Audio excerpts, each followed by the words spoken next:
Now to Democracy 2021 tonight. Your voice, your vote. And tonight, just hours ahead of the New York primary election, we're taking an in-depth look at the race for Buffalo mayor. Mayor Brown is seeking an unprecedented fifth term in office. But two women are standing in his way, LaCandace Durham and India Walton.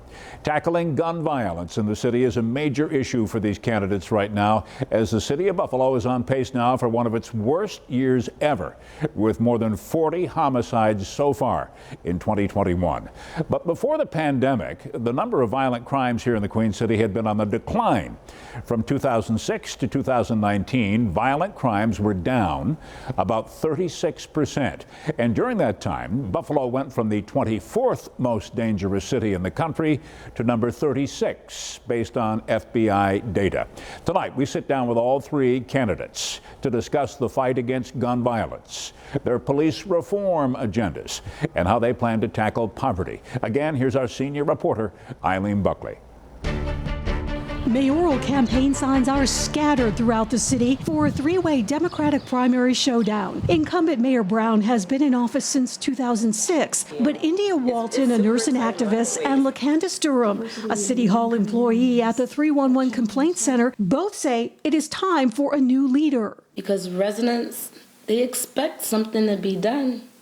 Their famous line is, "I'm a taxpayer." I believe the people of Buffalo are ready for a change. Marijuana is a gateway drug. Yeah. Walton meeting with her campaign team in downtown Buffalo, mapping out strategies for the final leg of her campaign before Tuesday's primary. I have some Richmond. Right. Durham also working with a campaign staffer at her office on Clinton Street on the city's east side to figure out how to get out the votes. Both candidates say they believe Brown is a barrier when it comes to change, something Brown disagrees with. I am running for mayor again to protect the future of this community and to build a better Buffalo for all of us. But to build a better Buffalo, I asked each of the candidates how they would tackle three top issues, starting with gun violence. I know that nothing stops violent crime like decent living wage jobs, like ownership and a real stake in the community.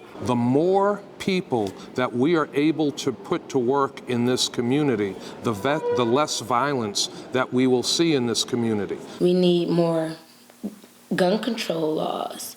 You know, I don't mind residents bearing arms, but the right way, not the wrong way. Walton helped lead the charge during last summer's Black Lives Matter protests in Buffalo, fighting for police reform. The Brown administration responded, implementing several reforms, including a program to divert low-level offenders from the criminal justice system and a new behavioral health team to assist police on mental health calls that began last October.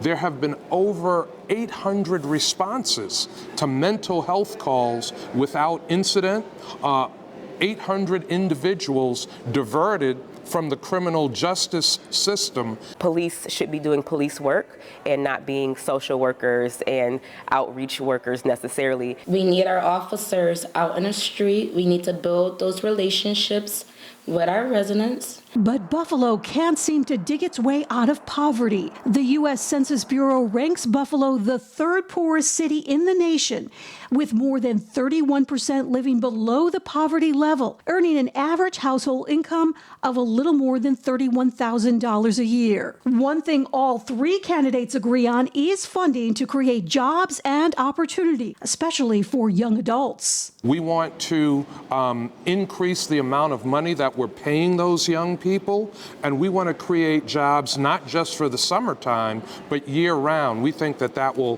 have an impact on poverty. I do feel a lot of frustration from residents of East Buffalo that, you know, they've not seen, they've not enjoyed in the benefits of what we are calling the renaissance of Buffalo. Invest in our children, invest in our neighborhoods, improve the quality of environment. Never during the primary have all three candidates met to debate. That's because Brown was a no-show at a debate with Walton and Durham. Brown says as the city's top leader, he had no time. My time is precious. I don't have the same time that people who are doing nothing but campaigning have. I am working every day for the people of this community. This is why a lot of residents don't vote.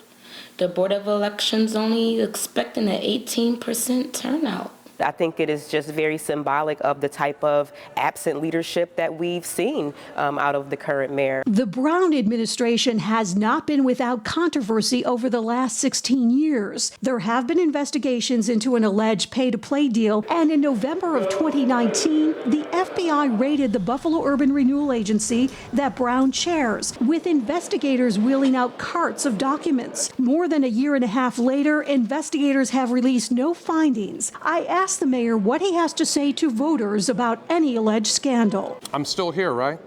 Been here for 15 years. So I would say that there are no scandals. Now it's up to city voters to decide who they want to lead the Queen City. In Buffalo, Eileen Buckley, 7 Eyewitness News.